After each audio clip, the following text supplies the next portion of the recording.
Door iets wat baie mense doen na 'n pynvolle ondervinding, veral wanneer daar miskien ontrouheid was en dan doen jy dit sonder dat jy eers besef dat jy dit doen.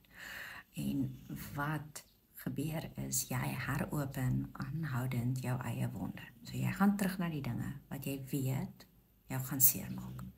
Jy hou hulle sosiale media dop. Jy lees ou boodskappe oor en oor. En jy herleef elke argument of elke leuen wat vertel was.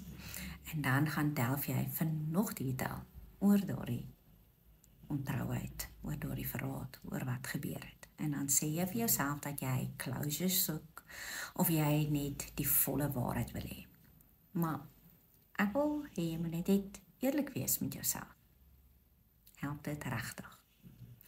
Op die einde van die dag maak dit jou net seer en dit help jou nie om dit wat gebeur het te verwerk nie, maar jy hertraumatiseer jouself elke keer. Jy hou daardie wond oop en in plaas daarvan om jouself kans te gee om te herstel, herleef jy dit oor en oor. En dit hou jou vas in oorlewing. Dit hou jou angstig, uitgeput, afgesny van jouself.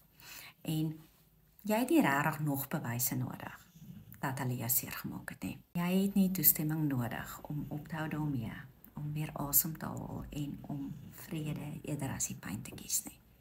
En as die soos jy klink, vra net vir jouself, help dit my regtig om aan te beweeg? Of probeer ek net beheer oor dit het deur in die pyn vas te bly?